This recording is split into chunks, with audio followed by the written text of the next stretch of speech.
नमस्कार दोस्तों अगर आपको रॉयल चैलेंजर्स बेंगलोर और पंजाब किंग्स के बीच खेला गया आईपीएल का 60वां और सबसे रोमांचक मुकाबला पसंद आया हो तो आप इस वीडियो को एक लाइक जरूर करें। दोस्तों इस वीडियो का लाइक टारगेट 400 लाइक्स का है, तो दोस्तों इस वीडियो को आप दिल से लाइक जरूर करें। दोस्तों आईपीएल 2022 के 60वें और सबसे रोमांचक मुकाबले में आईपीएल इतिहास की दो बड़ी टीमें एक दूसरे से भिड़ी। इस बार फाफ डू प्लेसिस के रॉयल चैलेंजर्स बेंगलुरु के सामने मयंक अग्रवाल की पंजाब किंग्स की टीम खड़ी थी। इस रोंगटे खड़े कर देने वाले मुकाबले में बेंगलुरु के कप्तान फाफ डू प्लेसिस ने टॉस जीता और पहले गेंदबाजी का फैसला लिया और पंजाब की टीम को पहले बल्लेबाजी के लिए आमंत्रित किया। उसके बाद रनों की बारिश करने के इरादे से पंजाब के दो बेहतरीन फॉर्म में चल रहे ओपनर बल्लेबाज मैदान में उतरे। इस बार जॉनी बेयरस्टो और शिखर धवन की इस ओपनिंग जोड़ी से पंजाब की टीम को एक विस्फोटक ओपनिंग शुरुआत देने की बड़ी जिम्मेदारी थी। जी हां दोस्तों, लेकिन इस बार जॉनी बेयरस्टो और शिखर धवन की इस ओपनिंग जोड़ी ने पंजाब की उम्मीदों को टूटने नहीं दिया और शुरुआती गेंदों से ही बेंगलुरु के गेंदबाजों के ऊपर बड़े शॉट खेलना शुरू कर दिया। खास करके दोस्तों जॉनी बेयरस्टो इस मुकाबले में पंजाब की टीम की तरफ से विस्फोटक बल्लेबाजी कर रहे थे। जॉनी बेयरस्टो और शिखर धवन की इस जोड़ी ने लगभग पारी के चौथे ओवर तक बल्लेबाजी करी और अपनी टीम को 60 रनों तक पहुंचाया।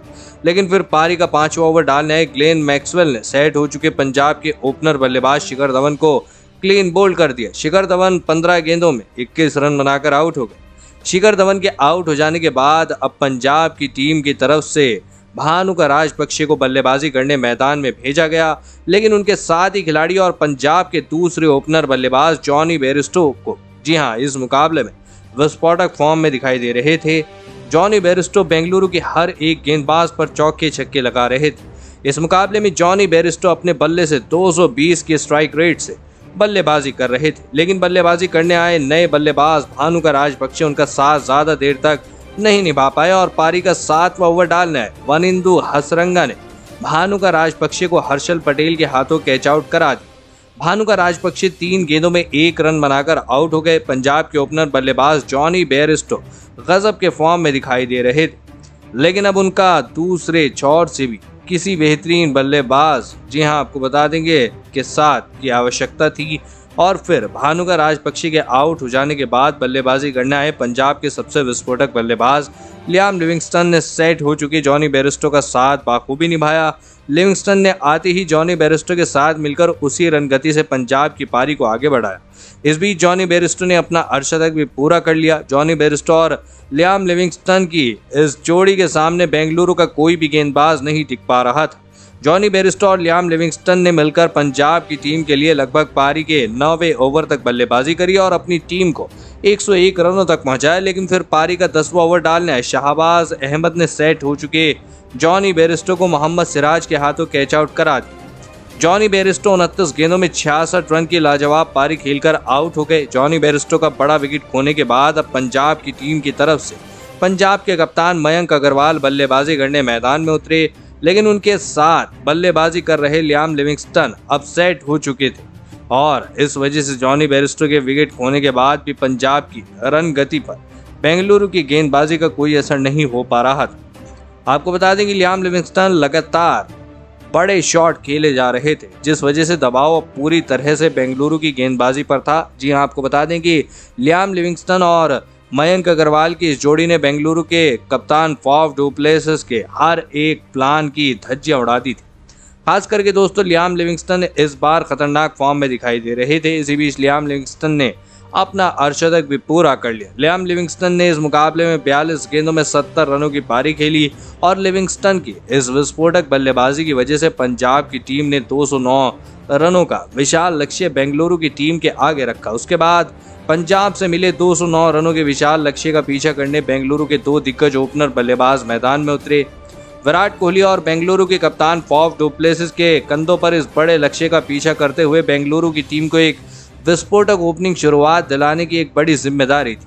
लेकिन इस बार विराट कोहली और फाफ डू प्लेसिस की ये ओपनिंग जोड़ी गजब तूफान में दिखाई दी। जी हाँ, खास करके दोस्तों विराट कोहली इस मुकाबले में अपने पुराने फॉर्म में दिखाई दे रहे थे। विराट कोहली ने शुरुआती ओवरों में पंजाब के गेंदबाजों की परेशानियां बहुत ही ज्यादा बढ़ा दी थी, लेकिन फिर पारी का चौथा ओवर डालने आए कगिसो रबाडा ने पंजाब के लिए सबसे बड़ा खतरा बन रहे विराट कोहली को राहुल चाहर के हाथों कैच आउट करा दिया। विराट कोहली 14 गेंदों में 20 रन बनाकर आउट हो गए। विराट कोहली जैसे बड़े खिलाड़ी को खोने के बाद अब बेंगलुरु की टीम की तरफ से रजत पाटीदार बल्लेबाजी करने मैदान में उतरे, लेकिन उनके साथ ही खिलाड़ी और बेंगलुरु के कप्तान फॉफ डु प्लेसिस उनका साथ ज्यादा देर तक नहीं निभा पाया और पारी का 5वां ओवर डालना है। ऋषि धवन ने बेंगलुरु के कप्तान फॉफ डु प्लेसिस को जितेश शर्मा के हाथों कैच आउट करा दिया।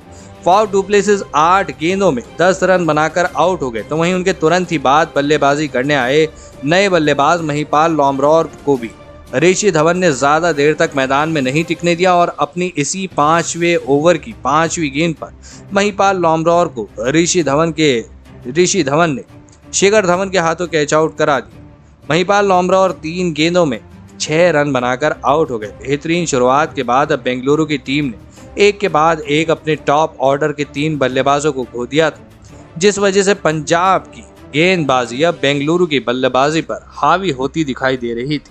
पंजाब के कप्तान, जी हाँ, आपको बता दें कि मयंक अग्रवाल ने अपनी लाजवाब कप्तानी से बेंगलुरु की टीम को पूरी तरह बैकफुट पर ढकेल दिया था। अब बेंगलुरु की टीम की तरफ से ग्लेन मैक्सवेल रजत पाटीदार का साथ देने मैदान पर आए और फिर यहां से ग्लेन मैक्सवेल और रजत पाटीदार ने मिलकर बेंगलुरु की डगमगाई पारी को संभाला और एक अहम मौके पर एक महत्वपूर्ण साझेदारी बनाना शुरू कर दी।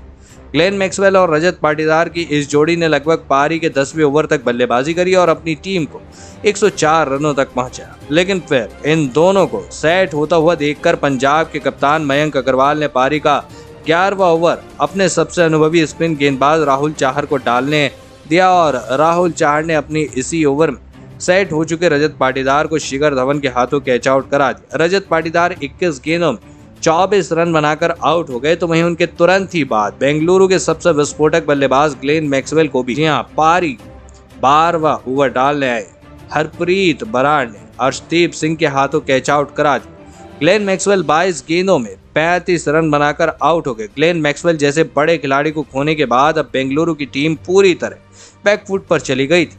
2 लगातार विकेट खोने के बाद अब बेंगलुरु की टीम की तरफ से 2 नए बल्लेबाज बल्लेबाजी करने मैदान में उतरे। दिनेश कार्तिक और शाहबाज अहमद की इस जोड़ी पर ही अब बेंगलुरु की पूरी टीम की इस मुकाबले में किस्मत टिकी हुई थी। जी हां, पंजाब की गेंदबाजी जिस तरह अपनी गेंदबाजी से इस मुकाबले में आग बरसा रही थी, उसके सामने बेंगलुरु का कोई भी बल्लेबाज टिक नहीं पा रहा था। लेकिन दिनेश कार्तिक इस साल बेहतरीन फॉर्म में दिखे थे, जिस वजह से बेंगलुरु के कप्तान और बेंगलुरु की पूरी टीम की उम्मीद अब दिनेश कार्तिक पर थी। लेकिन पंजाब के गेंदबाजों ने दिनेश कार्तिक और शाहबाज अहमद की इस जोड़ी को भी ज्यादा देर तक मैदान में टिकने नहीं दी और पारी का 15वां ओवर डालने आए अर्शदीप सिंह ने दिनेश कार्तिक को भानुका राजपक्षे के हाथों कैच आउट करा दिया।